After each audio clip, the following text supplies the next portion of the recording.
1902 году на правом берегу реки Лены основан Ленский острог. С этого времени прошло 390 лет, и народы Якутского края вместе с Россией прошли трудный, но славный путь. Переломным моментом в судьбе народов России стало начало 20-го столетия. Произошли февральская и октябрьская революции. Проснулись от векового сна народные массы. Народы России вступили на путь социалистического переустройства общества. Вместе с другими народами Якутия влилась в этот бурный поток. Это непростое время породило новых героев. Максим Кирович Амосов, Платон Алексеевич Аюнский, Исидор Никифорович Барахов, Степан Максимович Аршаков, Степан Васильевич Васильев стояли у истоков государственности Якутии. Они служили Родине, безгранично любили свой народ и верили в его счастливое будущее.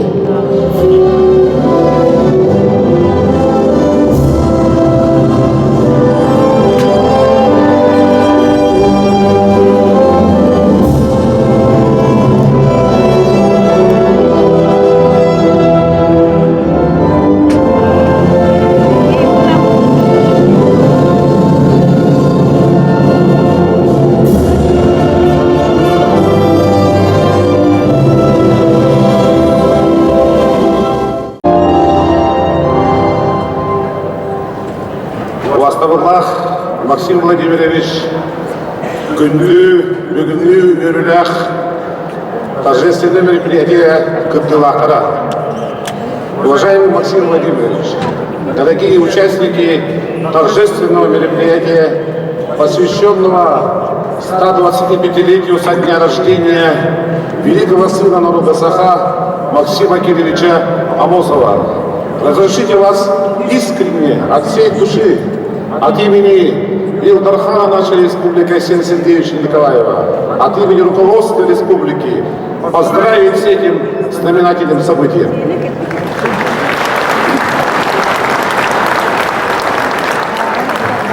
Очень символично, что в год столетия нашей любимой, родной республики мы завершаем таким мероприятием день в день 125-летнего юбилея основателя нашей автономии Максима Кировича Амосова. Он был действительно выдающимся сыном якутского народа. Он останется таким же в памяти его современников, нас и наших будущих поколений. Вы знаете, что 16 февраля 1922 году было принято постановление ЦИК РСФСР об образовании Якутской автономной советской социалистической республики. И он был единственным якутянином, который вошел в состав Организационного комитета по образованию нашей республики.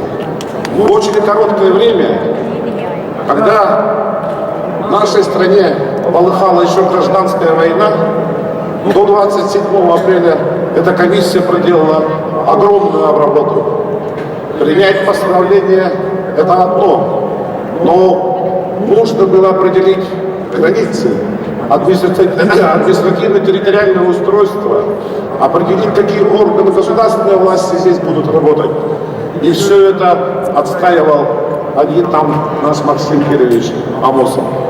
Самое сложное в этом было отстоять нашу территорию и наши границы практически современной Якутии.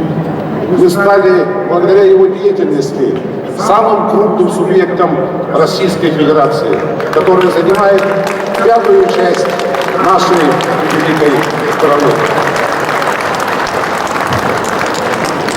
Именно Максим Кирович отстоял все это, потому что мы были во времена Российской империи не отдельной губернии, мы были в составе Иркутской губернии. И эту тяжелейшую работу он сделал благодаря своим соратникам, прежде всего Платону Алексеевичу Аюрскому, Исидору Никифоровичу Парахову, Степану Максимовичу Аршакову, Степану Васильевичу Васильеву и другим, которые были рядом с ними. Мы, современное поколение, гордимся их именами. Будем всегда их чтить и уважать, и помнить, потому что они заложили основу развития нашей современной Якутии. Я искренне от имени земляков, многочисленных, которые присутствуют здесь, Максима Кировича Амосова, благодарю нашего Илдархана Исена Сергеевича за то, что он принял принципиальное решение провести асфальтовую дорогу до его родины села Хатырык Намского улуса к этому юбилею. Искренне благодарю его за то принципиальное решение, что вековая мечта его земляков, строительство Дворца культуры имени Максима Кировича Амосова состоялось, и его открытие будет 25 декабря этого года. Совсем недавно, 14 декабря, мы приняли историческое постановление Совета Федерации Федерального собрания Российской Федерации, где определены основные приоритеты развития нашей республики. Российская Федерация всегда поддерживала и поддерживает наши республики. Я не устаю повторять, что именно великий русский народ дал государственность якутскому народу. Я не устаю повторять, что именно в Российской Федерации может развиваться родная культура, традиция, язык и так далее. И наша современность, и вот то постановление, о котором я говорю, является подтверждением этого. Вошло в федеральный закон о государственном бюджете на 25-й год отдельная строка о строительстве нашего Ленского моста, инфекционной больницы в городе Якутске, отдельных корпусов Северо-Восточного федерального университета, 6 общеобразовательных школ, 4 школ-садов и так далее, и так далее, и так далее. Думаю, что это нам дает основу и надежду на то, что жизнь нашей республики будет развиваться, а условия для наших граждан улучшаться. Желаю вам в этот знаменательный юбилейный день крепкого здоровья, мира, счастья. С наступающим вас новым 2023 годом. Егер улуу республика мыгар, онна улуу мыгар Максим Кирович Амосовка хахалы уруй! Уруй! Уруй!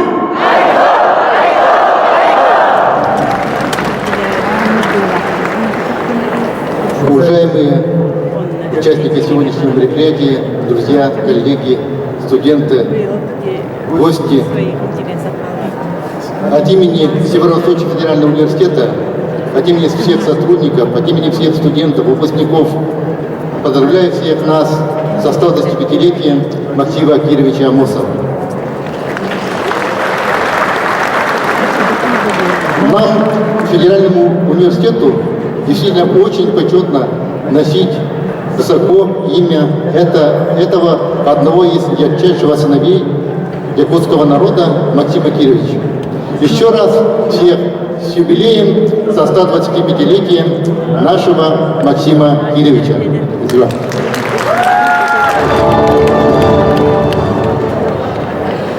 Здравствуйте, дорогие земляки моего дедушки Максима Кировича Амосова.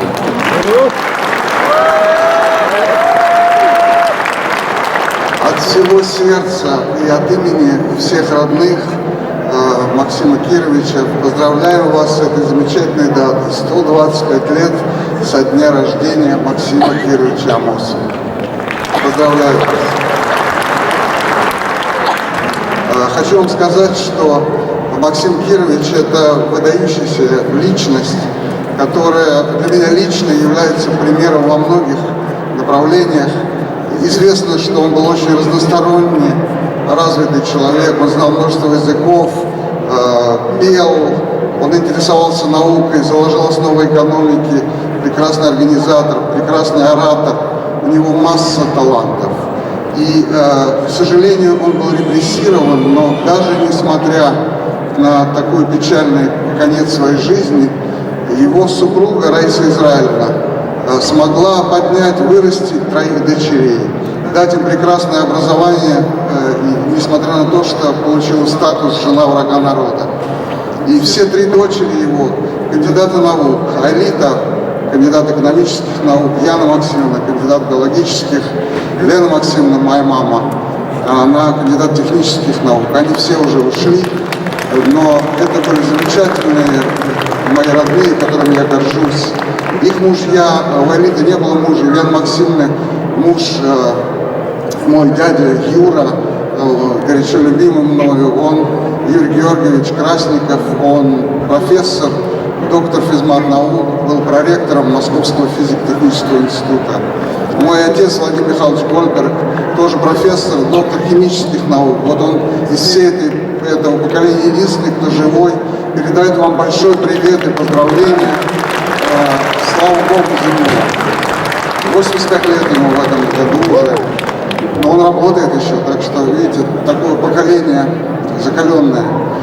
Если говорить о следующем поколении, то вот дочка Яна Максимовна, тоже внучка, моя двоюродная сестра, она с мужем живет во Франции, она также кандидат наук. Ее дети разбросаны, дочка в Англии, сын в Швейцарии, уже это 4-е поколение, есть и 5-е, у нее есть внуки, у моей двоюродной сестры, это 5-е поколение от Максима Кировича. Если говорить о моем родном брате Михаиле, то он сейчас живет в Москве, его младшая дочь, она сейчас в Израиле, она журналист, старшая дочь здесь, в Москве пока, и у нее есть сын, ему дали также фамилию Амосов, вот Илья Амосов, уже 5-е поколение после Максима Кировича. У меня 2 дочери, тоже есть 2 внука, внук и внучка. И вот этим летом мы приезжали тоже в 3 поколения. Приезжал на Исаах юбилейный, был я, была Мария, супруга моего брата Михаила, была их дочь Людмила и мой внук Лев. Вот наши родные, он сейчас ученик 7 класса, вот, внучка меньше, она в начальной школе. Так что вот семья так разбросана, но все мы получили вот такой запал от Максима Кировича, от Раисы Израилевны, запал к образованию, запал к тому, чтобы иметь широту интересов. Конечно, Максим Кирович недостижим в этом плане, он выдающийся человек, уникальный, но мы стараемся держаться этого, и так радостно видеть, что в год столетия республики основная мечта Максима Кировича сбывается, чтобы видеть Якутию развивающейся, растущей. Слава Богу за вас, дорогие земляки Максима Кировича. И я еще раз вас поздравляю, благодарю за то, что вы помните моего деда. Для меня это очень ценно. Благодарю и руководство, и весь народ Якутии. Так держать, не забывайте. Всего хорошего, с праздником. Зимними вечерами маленький Максим старательно всматривался в темное звездное небо. Долго не отрывал взгляд от серебристого лика луны. Максим часто бывал во власти безудержной фантазии и героики народного эпоса Олонхо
сакральный смысл, символизирует чистоту и благость.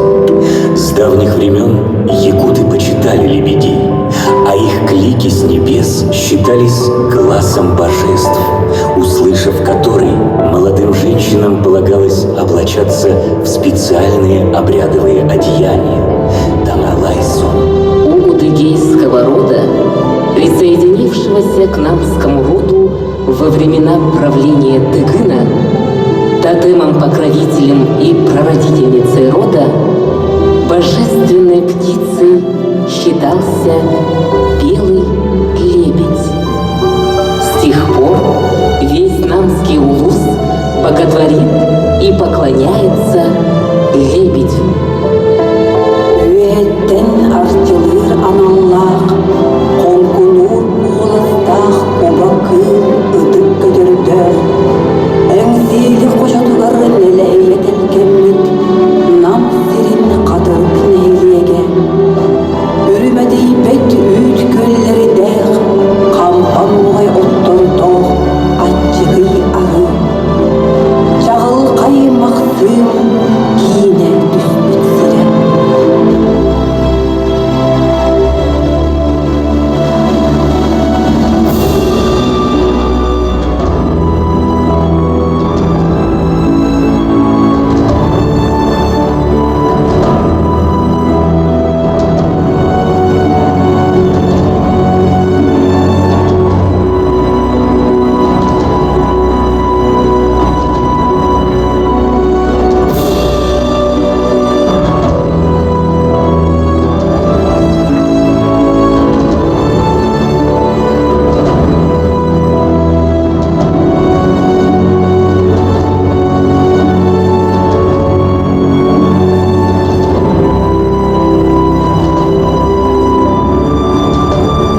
рыболовства, хлебопашества.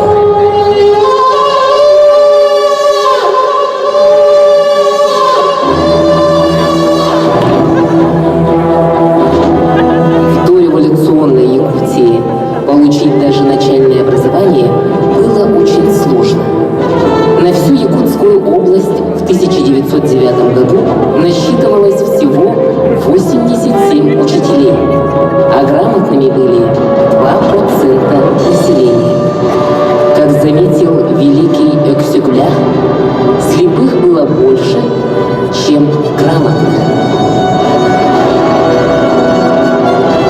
Быйыл Якутская областагы жалтытыттан икки оны үйрөккө үтерге сурук келбитин кайда бар дегет. Кими үтер болурбут?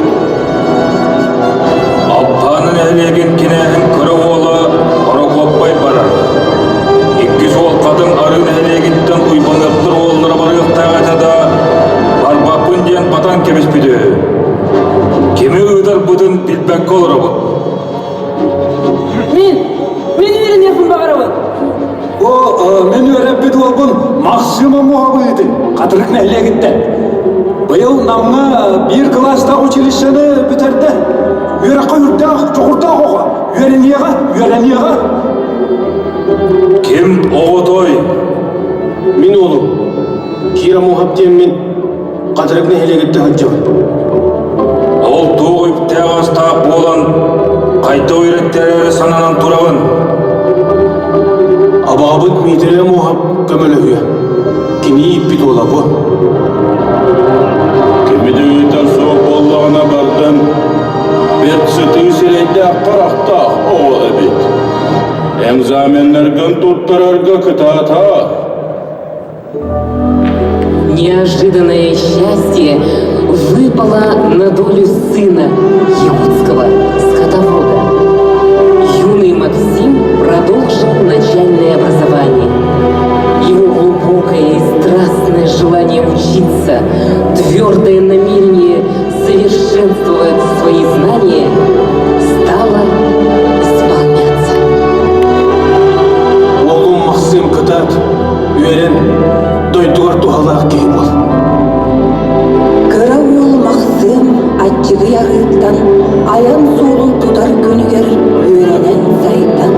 Кейберді болан кыра жонға кыханар дейбет, бар жоннал кыха азлаптық сүрәғар бетіне, олығын солын тосқолын білбеді.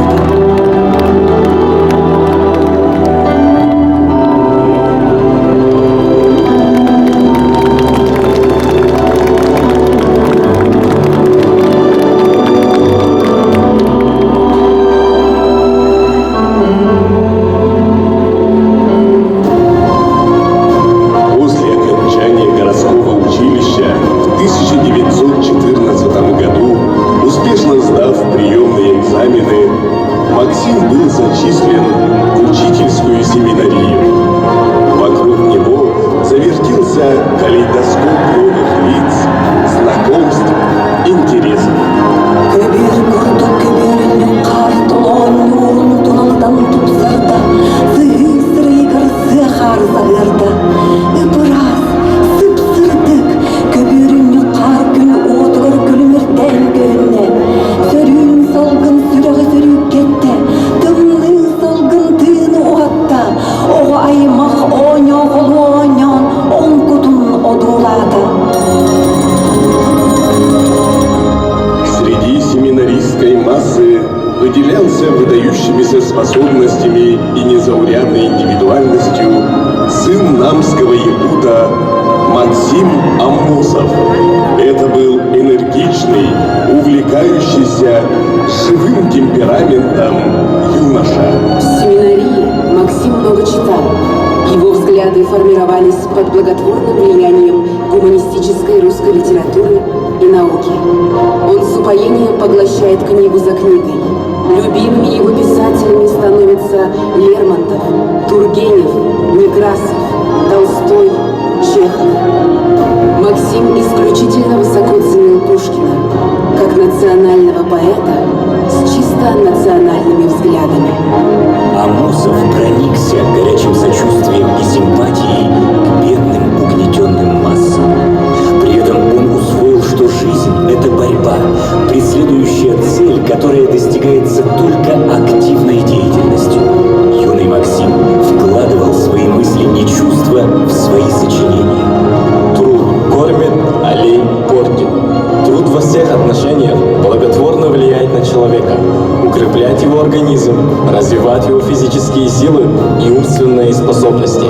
Труженик приносит пользу и славу тому обществу, среди которого трудится.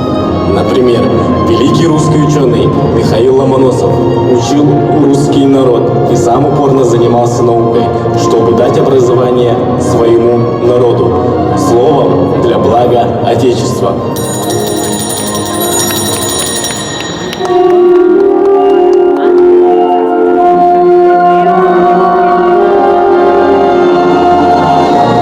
Максим Амосов и Рая Цугель впервые увидели друг друга на занятиях нелегального кружка, и с этого момента их жизни оказались неразрывно связаны. Их чувства были подкреплены общими убеждениями, стремлениями и мечтами. Керелире сегерем, кехти биттир кемелти, кебейлер кеме, келехтәді көрді, көрері, көмеме, көл боғыр бүт көғіс көтчі яқтир күндері, күндері көрді. Алайдыра атағын, ары чырың айтын, араңдай сыңалақтыр, айқалақтан әрелер. Так любить, чтоб замирало сердце, чтобы каждый вздох, как в первый раз, чтоб душою только отогреться у огня любимых глаз. Так любить, чтоб каждое желание воплощалось в жизнь и их не счесть, чтобы каждый день, как заклинание, повторять «Спасибо, что ты есть».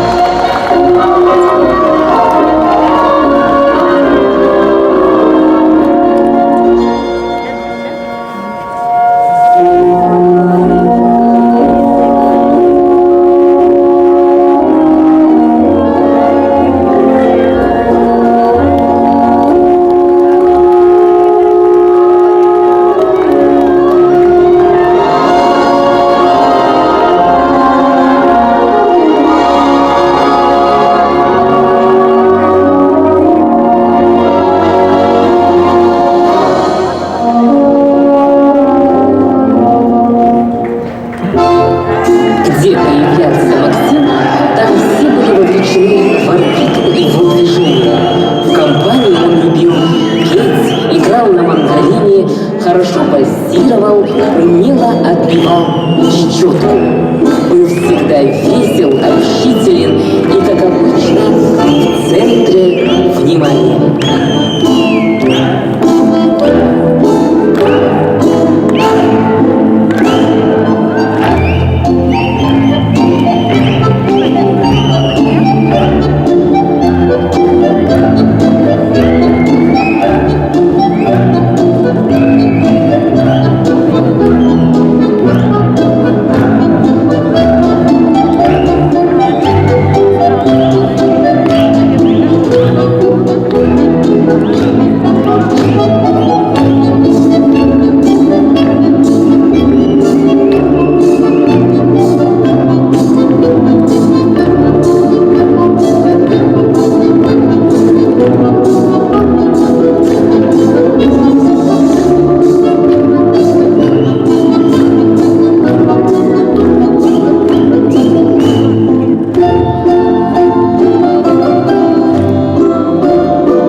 выступали на митингах, переводили на якутский язык речи ораторов, писали лозунги, готовили плакаты, помогали проводить собрания, расклеивали объявления, составляли списки избирателей.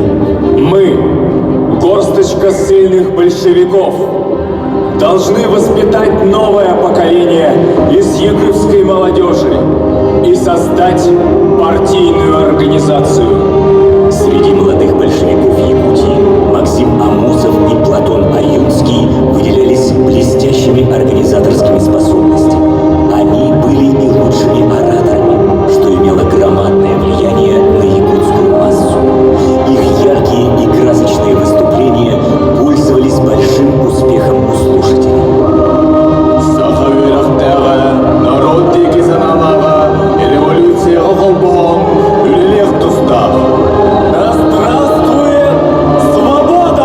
Никогда призыв свободный такой угрозой не звучал, такую мощью не дышал, как этот клич международный. Пролетарии всех стран, соединяйтесь. Чингубар кыргыбыт бүтер токсун берде интернационалын бар жон сайдан туро табарыздар жадылбаспын бүтердим табылындар.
национальной интеллигенции, и подпольные кружки ссыльных большевиков-ленинцев, и опьяняющие свободой первые дни февральской, и бурный круговорот Октябрьской революции 1917 года. Искрометный организаторский талант Максима Амосова и уравновешенный аналитический ум Исидора Бараха, образный склад мышления Платона Аюнского и дальновидный практический ум Степана Аршакова, спокойная рассудительность Степана Васильева. Это в их совместной работе напоминало хорошо слаженный оркестр. Это были удивительно целеустремленные и прекрасные люди, настоящие борцы, славные сыны якутского народа. 20-е годы, бурное переходное время. Якутской глубинке нужны были революционные изменения, которые касались каждого жителя Якутии.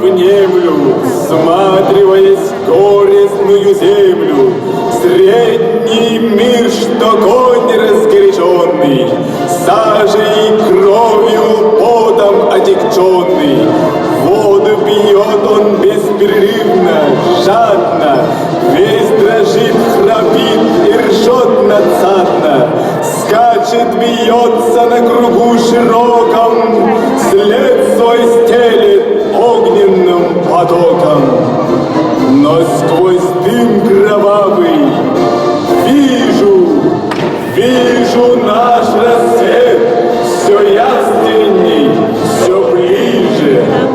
Их ряды пополнялись единомышленниками, отважными борцами за новую Якутию. Мужество и отвага, глубокая убежденность в правоте избранного пути, умелая тактика, политическая грамотность, стратегический подход, изучение вопроса со всех сторон, умение убеждать, безудержное стремление реализовать свои идеи, неимоверное желание помочь своему народу стать равноправным с другими народами России сопутствовали выдающимся сыновьям нашего народа. Каждый из них имел свою миссию, вносил свою лепту в эту цепочку действий. Они шли и добивались одной цели, находясь в разных городах России, преодолевая препятствия, преграды ради процветания и свободы якутского народа.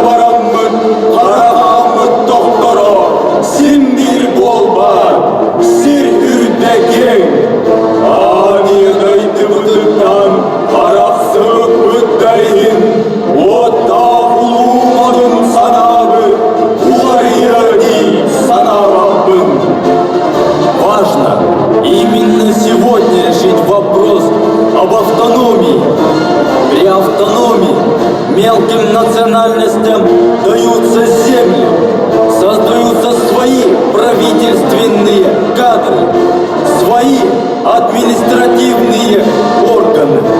Ссылаясь на тезисы 10-го съезда Российской коммунистической партии и Декларацию прав трудящихся РСФСР, ходатайствую перед Сибнацем и Сиббюро ЦК РКП о немедленном предоставлении Якутской губернии прав автономной области.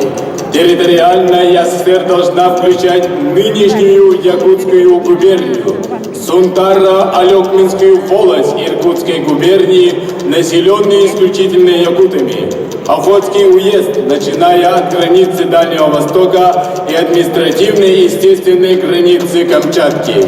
Остаюсь с искренним почтением делегат Сибирского совещания туземцев от Якутской губернии Платон Алексеевич Слепцов-Аюнский. Город Омск. Когда в начале 20-х годов прошлого века возник вопрос об автономизации советской Якутии, только единство идей, забота о родном крае, непоколебимая вера в счастливое будущее родного края сделала союз Амосова, Аюнского, Барахова и Аржакова сильным и непоколебимым. Нужно всем живым силам сплотиться и работать во имя той национально-территориальной автономии, которая предоставляется трудовому якутскому народу.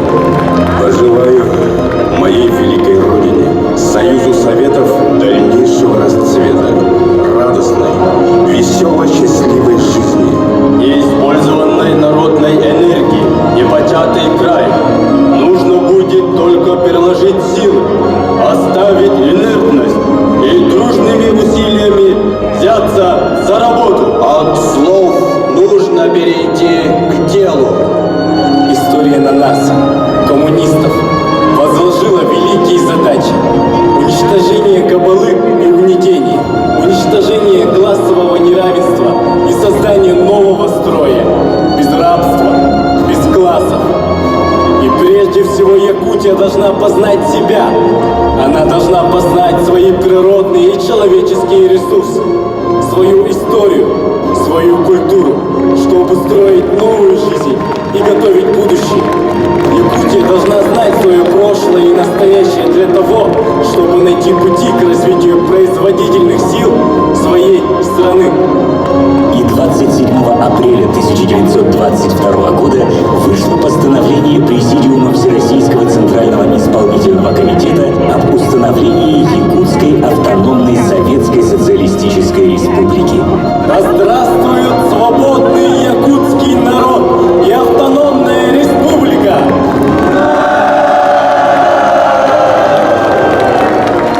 Да здравствует СССР,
Максим Амосов работал над созданием комсомольской организации в Омске.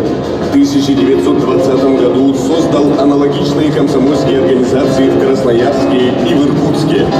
Впервые на огромной территории Сибири и Дальнего Востока была оформлена комсомольская организация с единым руководством. По инициативе Максима Амосова была проведена уникальная якутская комплексная экспедиция Академии наук СССР. С 1925 по 1930 годы республика стала огромным полем для организованного изучения производственных сил, антропологии, этнографии и санитарно-гигиенических условий жизни ее населения. Никогда доселе в национальных регионах страны не проводилось столь масштабных исследований, отрезвивших вектор развития на десятилетия вперед. С именем Максима Амосова связано начало индустриализации республики. Под его руководством в 1927 году правительством Якутской АССР был разработан генеральный план реконструкции народного хозяйства Якутской АССР на ближайшие 10-15 лет. Амосов писал: ключ к экономическому возрождению Якутии находится в разрешении проблемы дорожно-транспортного строительства. С того момента, когда Якутия свяжется дешевым и скорым транспортом с сибирской железнодорожной магистралью или с морскими путями, начнется новая эра в нашем хозяйственном развитии. В 1932 году Максим Амосов направлен в Казахстан на пост первого секретаря Западно-Казахстанского обкома партии. Переживавший не лучшие времена регион уже через год под его руководством занял первое место в социалистическом соревновании между областями Казахстана. В 1934 году перед Амосовым поставлена новая задача – возглавить Карагандинский обком партии и превратить область в мощную угольную базу и плодородную житницу. И в 1935 году Карагандинская область вышла на первое место в Казахстане по урожайности зерновых. Пик своего политического взлета, последний трагический год 40-летней жизни Максим Кирович Амосов провел в Кыргызстане. Под его руководством принята первая конституция Киргизии и начата работа по продвижению молодых местных кадров на руководящие должности в республике.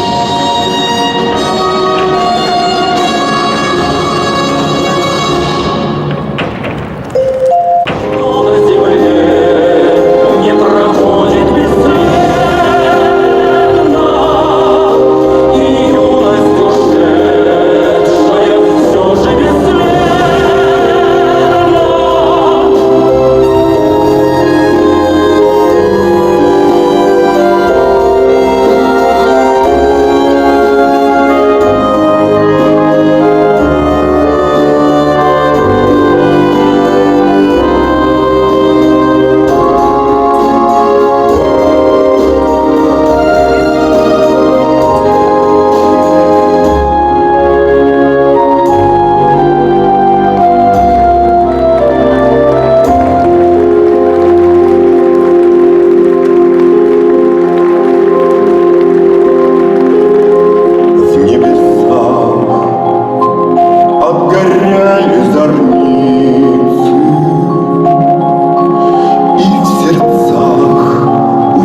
выдающегося государственного и общественного деятеля, яркого Максима, нынешнее поколение хранит в своей памяти. Помнит о нем и Якутия, и Казахстан, и Кыргызстан. Его имя присвоено Северо-Восточному федеральному университету. Учреждена государственная премия в области государственного строительства. В честь Амосова названы улицы в Якутске, Бишкеке, Караганде, Мирном, Вилюйске и многих других населенных пунктах.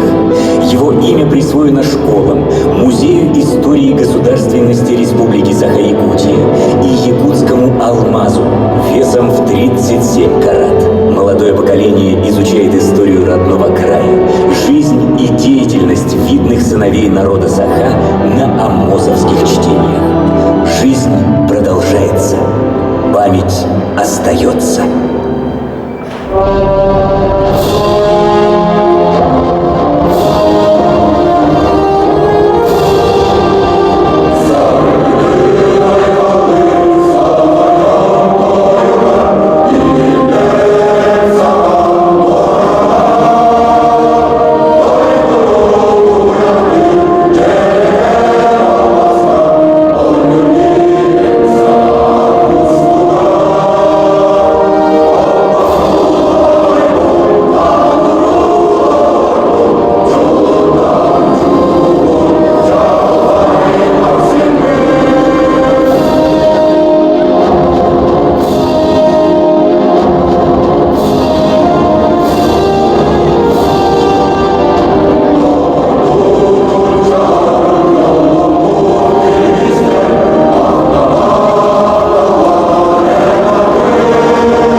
Свят,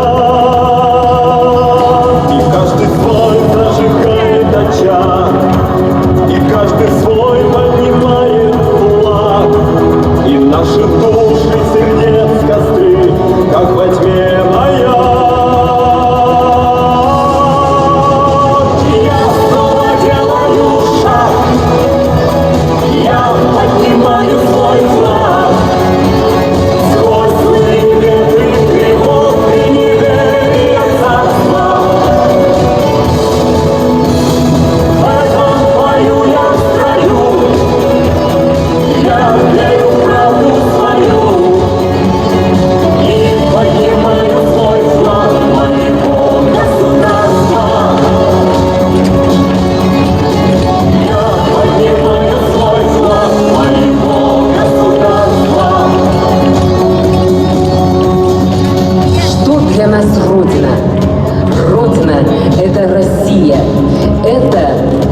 сыновьями и дочерьми родной республики, которая дала миру столько открытий, имен и побед.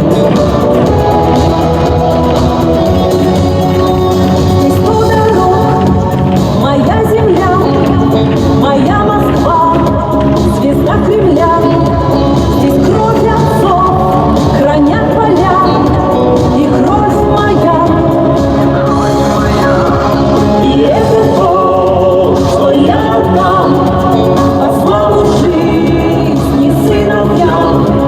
Победы веры, новый знак, российский стяг. Я снова делаю шаг, я поднимаю свой флаг. Сквозь злые ветры, тревог и неверия царства. В этом бою я строю, я верю в правду свою и поднимаю свой флаг моего государства. Я поднимаю свой флаг моего государства.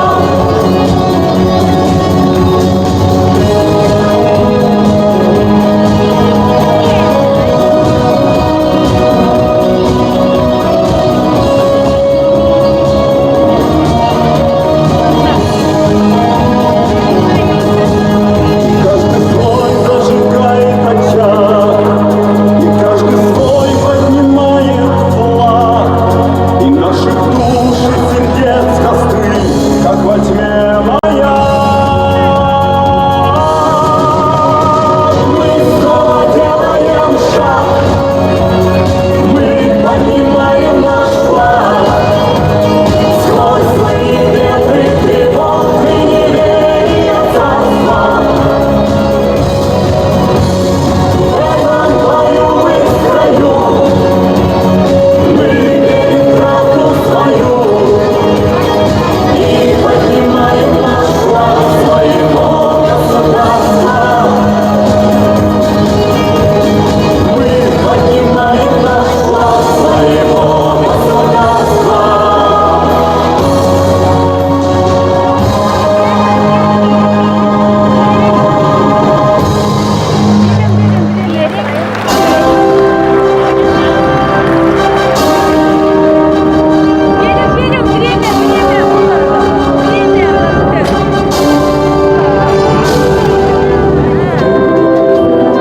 В советский период нельзя не отметить имена Ильи Егоровича Винокурова, Семена Захаровича Борисова, Гавриила Иосифовича Черяева, Юрия Николаевича Прокопьева. За годы их руководства зародились горная и добывающая промышленности, золотодобывающая и алмазная отрасли, развита энергетика и транспортный комплекс. Были открыты якутский филиал Сибирского отделения Академии наук СССР и Якутский государственный университет. С начала 1990-х годов в Якутии осуществлялся переход к рыночной экономике в русле общероссийских процессов. В настоящее время развитие экономики республики все больше определяется разными формами собственности, воздействием рыночных регуляторов, внедрением рыночных механизмов. Новый этап в истории Якутии начался 27 сентября 1990 года, когда при активной поддержке населения республики была провозглашена Декларация о государственном суверенитете. В октябре 1991 года был учрежден пост президента республики. Первым президентом стал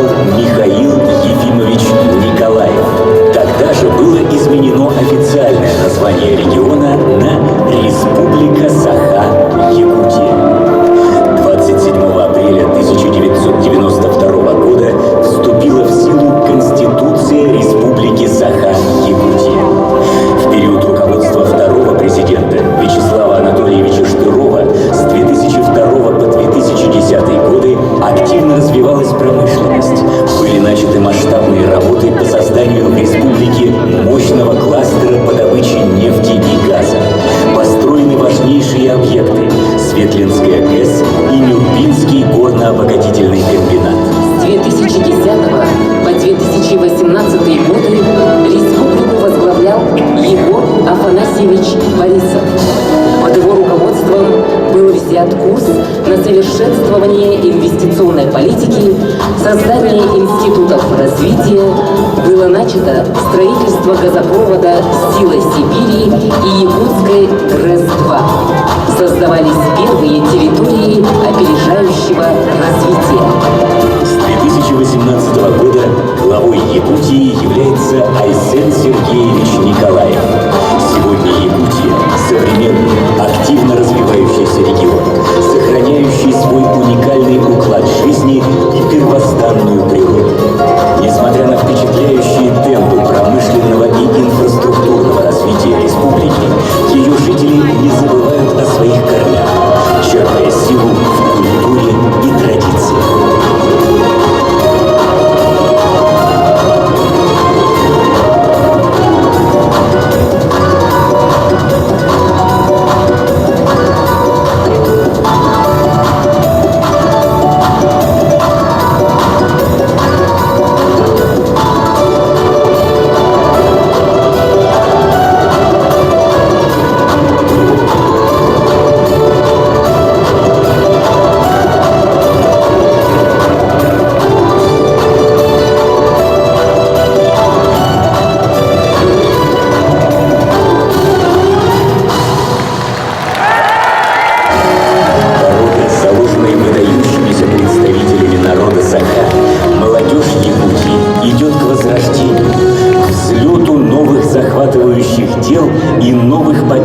Во благо родной республики и всей страны.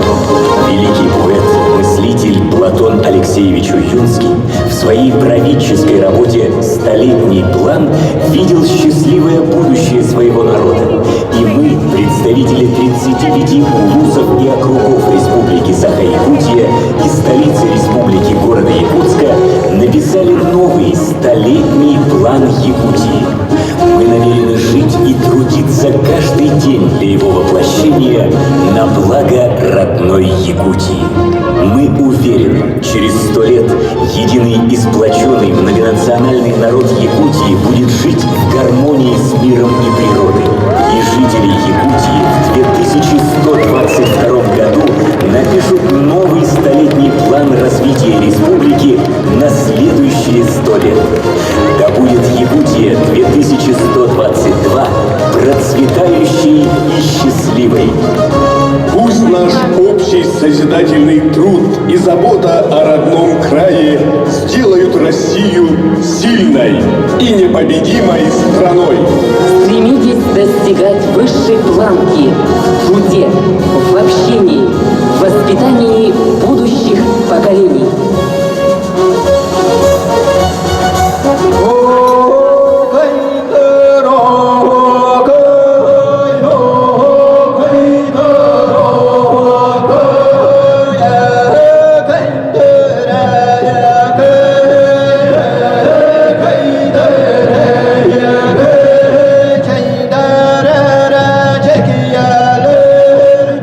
Hey!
образование